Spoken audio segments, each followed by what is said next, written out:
हमारे YouTube channel पर आप सभी का स्वागत है और हमारी तरफ से आप सभी को जय श्री राम। हमने पिछले वीडियो में 140 दोहे कंप्लीट कर लिए थे और अब जो आगे के दोहे हैं वो हम इस वीडियो में पढ़ेंगे। सो मैं तुम सन कहूँ सब सुनि मुनीस मन लाई, राम कथा कलिमल हरनि मंगल करण सुहाई। इसका मतलब है, हे मुनीश्वर भरद्वाज, मैं वह सब तुमसे कहता हूँ, मन लगाकर सुनो। श्री रामचंद्र जी की कथा कलयुग के पापों को हरने वाली, कल्याण करने वाली और बड़ी सुंदर है। स्वयंभू मन अरसत रूपा, जिन तय भय नर सृष्टि अनूपा। दंपति धर्म आचरण निका, अजहु गाव श्रुति जिनके अलीका। मतलब कि स्वयंभू मनु और उनकी पत्नी शत्रुपा, जिनसे मनुष्यों की यह अनुपम सृष्टि हुई है, इन दोनों पति पत्नी के धर्म और आचरण बहुत अच्छे थे। आज भी वेद जिनकी मर्यादा का गान करते हैं। नृप उत्तान पाद सुत तासु, ध्रुव हरि भगत भयउ सुत जासु। लघु सुत नाम प्रिय व्रत ताहि, वेद पुराण प्रशंसई जाई। मतलब कि राजा उत्तान पाद उनके पुत्र थे, जिनके पुत्र हरिभक्त ध्रुव जी हुए और उनके छोटे लड़के का नाम प्रियव्रत है, जिसकी प्रशंसा वेद और पुराण करते हैं। देवहूति मुनितास कुमारी, जो मुनि करदम के प्रिय नारी। आदिदेव प्रभु दीन दयाला, जठर धरेऊ जही कपली कृपाला। अर्थात पुनः देवहूति उनकी कन्या थी, जो करदम मुनि की प्यारी पत्नी हुई, जिन्होंने आदिदेव दीनों पर दया करने वाले समर्थ एवं कृपालु भगवान कपिल को गर्भ में धारण किया। सांख्य शास्त्र जिन प्रकट बखाना, तत्व विचार निपुण भगवाना। तेहि मनुराज कीन बहु काला, प्रभु आय सब विधि प्रतिपाला। मतलब कि तत्वों का विचार करने में अत्यंत निपुण जिन भगवान ने सांख्य शास्त्र का प्रकट रूप में वर्णन किया, उन मनु जी ने बहुत समय तक राज्य किया और सब प्रकार से भगवान की आज्ञा यानी कि रूप शास्त्रों की मर्यादा का पालन किया। होइना विषय विराग भवन, बसत भा चौथपन। हृदय बहुत दुख लाग, जन्म गयो हरि भगत बिनु। अर्थात घर में रहते बुढ़ापा आ गया, परंतु विषयों से वैराग नहीं होता। इस बात को सोचकर उनको उनके मन में बड़ा दुख हुआ कि श्री हरि की भक्ति बिना जन्म यूं ही चला गया। बरसराज सुतही तब दीना, नारी समेत गवन बनकीना। तीरथ बर बैन मिस विख्याता, अति पुनो साधक सिद्धिदाता। मतलब कि जब मनु जी ने अपने पुत्र को जबरदस्ती राज देकर स्वयं स्त्री सहित वन को गमन किया, अत्यंत पवित्र और साधकों को सिद्ध कर देने वाला तीर्थों में श्रेष्ठ नैमिषारण्य तीर्थ है। बसहितहा मुनि सिद्ध समाजा, तह ये हरस चले मुनि राजा। पंथ जात सो यही मत धीरा, ज्ञान भगति जनु धरे शरीरा। मतलब कि वहाँ मुनियों और सिद्धों के समूह बसते हैं, जहाँ मनु हृदय में हर्षित होकर वहीं चले। वे धीर बुद्धि वाले राजा रानी मार्ग में जाते हुए ऐसे सुशोभित हो रहे थे कि मानो ज्ञान और भक्ति ही शरीर धारण किए जा रहे हों। पहुँचे जाए दीनुमत तीरा, हरस नहाने निर्मल नीरा। आए मिलन सिद्ध मुनि ज्ञानी, धर्म धुरंधर नृप ऋषि जानी। इसका मतलब है, वे गोमती के चलते चलते वे गोमती के किनारे पहुँचे, जहाँ हर्षित होकर उन्होंने निर्मल जल में स्नान किया। उन्होंने धर्म धुरंधर राजर्षि जानकर सिद्ध और ज्ञानी मुनि उनसे मिलने आए। जय जय तीरथ रहे सुआए, मुनि ने सकल सादर करवाए। कृत शरीर मुनि पट परिधाना, सत समाज नित सुनई पुराना। अर्थात जहाँ जहाँ सुंदर तीर्थ थे, मुनियों ने आदर पूर्वक सभी तीर्थ उनको करा दिए। उनका शरीर दुर्बल हो गया। वे मुनियों कैसे वलकल वस्त्र धारण करते थे और संतों के समाज में नित्य पुराण सुनते थे। 12 अक्षर मंत्र पुनि, जपई सहितन राग। वासुदेव पद पंकरहु, दंपति मन अतिलाग। मतलब कि और 12 मंत्र ओम नमो भगवते वासुदेवाय का प्रेम सही जप करते थे। भगवान वासुदेव के चरण कमलों में उन राजा रानी का बहुत मन लग गया।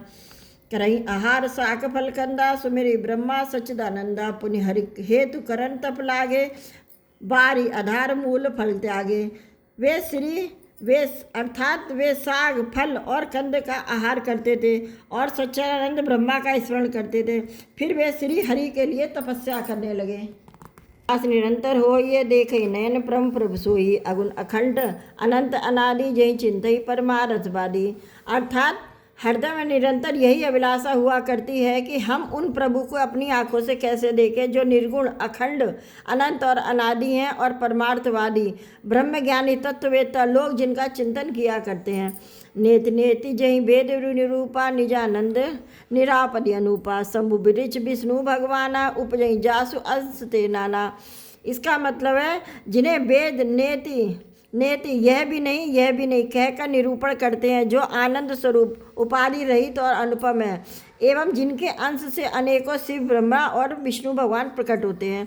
ऐसो प्रेम प्रभु सेवक बस ऐ भगत हेतु लीला तनु गई, जो यह वचन सत्य श्रुति भाषा तो हमार पूजही अभिलाषा। मतलब कि ऐसे महान प्रभु की सेवक के बस में है और भक्तों के लिए लीला विग्रह धारण करते हैं। यदि वेदों में यह वचन सत्य कहा है तो हमारी अभिलाषा भी अवश्य ही पूरी होगी। यही विधि बीते बरस 60 सहस बारिहार संबत सप्त सहस्त्र पुनि रहे समीर आधार। अर्थात इस प्रकार जल का आहार करते 6 वर्ष बीत गए और फिर 7000 वर्ष वे वायु के आधार पर रहे। बरस 10 त्यागे सोहु ठाड़े रहे एक पर दहु विधि हरिहर तप देखिया पारा मनु समीप आए बहुबारा। 10,000 वर्ष तक उन्होंने, इसका मतलब है कि 10,000 वर्ष तक उन्होंने वायु का भी आधार छोड़ दिया। दोनों एक पैर से खड़े रहे, जिनका अपार तप देखकर ब्रह्मा, विष्णु और शिव जी कई बार मुनि के पास गए। मांगो वर बहु भांति लोभाए परम धीर नहीं चले चलाए। अस्थि मात्र हो रहे शरीरा तदपि मनाग मन ही नहीं पीरा। इसका मतलब है उन्होंने अनेक प्रकार से ललचाया और कहा कि कुछ वर मांगो, पर ये परम धैर्यवान राजा रानी अपने तप से किसी के डिगाए नहीं डुगे। यद्यपि उनका शरीर हड्डियों का ढांचा मात्र रह गया, फिर भी उनके मन में जरा भी पीड़ा नहीं थी। प्रभु सर्वज्ञ दास निज जानी गति अनन्य तापस नपरानी। मागु मागु बरी भय नभबानी परम गंभीर कृपामृत सानी।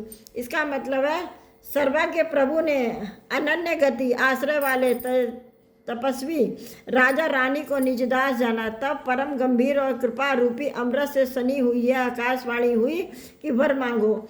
मृतक जियावन गिरा सुहाई श्रवण रद्र होई उर जब आई। हष्ट पुष्ट तन भये सुहाये मानो अवय भवन ते आए। इसका मतलब है कि मुर्दे को भी जिला देने वाली यह सुंदर वाणी कानों के छेदों से होकर जब हृदय में आई, तब राजा रानी के शरीर ऐसे सुंदर और हष्ट पुष्ट हो गए मानो अभी घर से आए हों। श्रवण सुदासम वचन सुनी पुलक प्रफुल्लित गात। बोले मनु कर दंडवत प्रेम न हृदय समाप्त।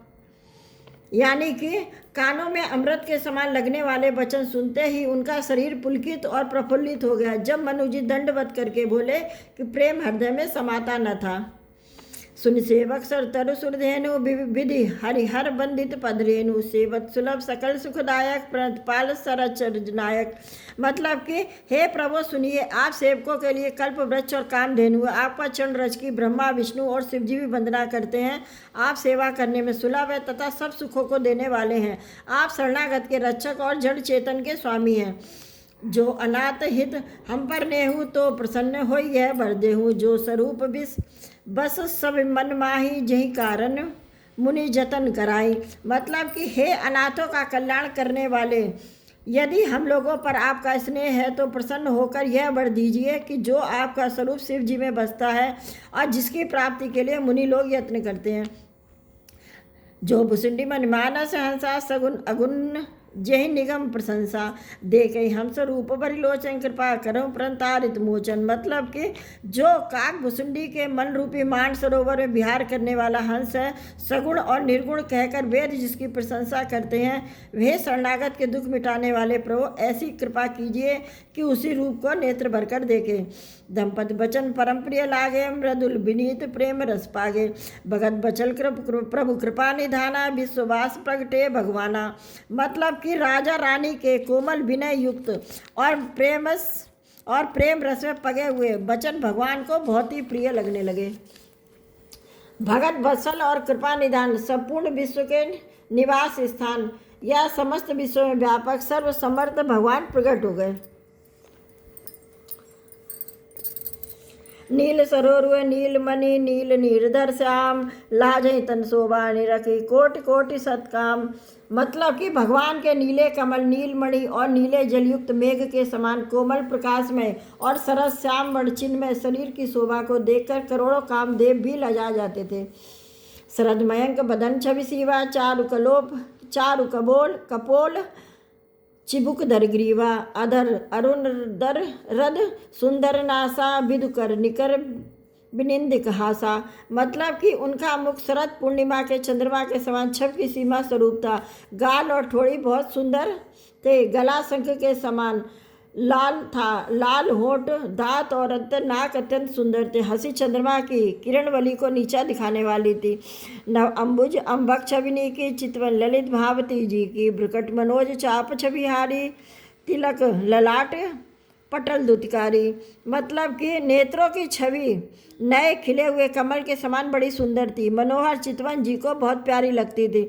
टेढ़ी भौएं कामदेव के धनुष की शोभा को हरने वाली थी। ललट पटल पर प्रकाश में तिलक था। कुंडल मकर मुकुट सिर राजा, कुटिल केश जन मधुप समाजा, उर श्रीवत्स रुचिर वनमाला, पदिक हार भूषण मणिजाला। मतलब कि कानों में मकराकृत यानी मछली के आकार के समान कुंडल और सिर पर मुकुट सुशोभित था। टेढ़े काले बाल घुंघराले ऐसे सघन थे कि मानो भौरों के झुंड हो। हृदय पर श्री वत्स सुंदर वनमाला, रत्न जटित हार और मणियों के आभूषण सुशोभित थे। के हरिकंदर चारु जनेऊ, बाहु विभूषण सुंदर तेहु, करिकर शरीर सुभग भुज दंडा, कट निसंग कर शरत को दंडा। इस वीडियो में हमारे 145 दोहे कंप्लीट हो गए हैं और अब जो आगे के दोहे हैं वो हम नेक्स्ट वीडियो में डालेंगे। आप पढ़े हुए रामचरितमानस के दोहे चौपाई समझ में आ रहे हैं या नहीं, ये हमको जब ही मालूम पड़ेगा जब आप कमेंट करके हमको बताएंगे। वैसे सभी दोहे हम आपको हिंदी में समझाते जा रहे हैं और फिर हमारे चैनल को सब्सक्राइब जरूर कीजिए। तो चलिए आप सभी को जय श्री राम। नेक्स्ट वीडियो में मिलेंगे।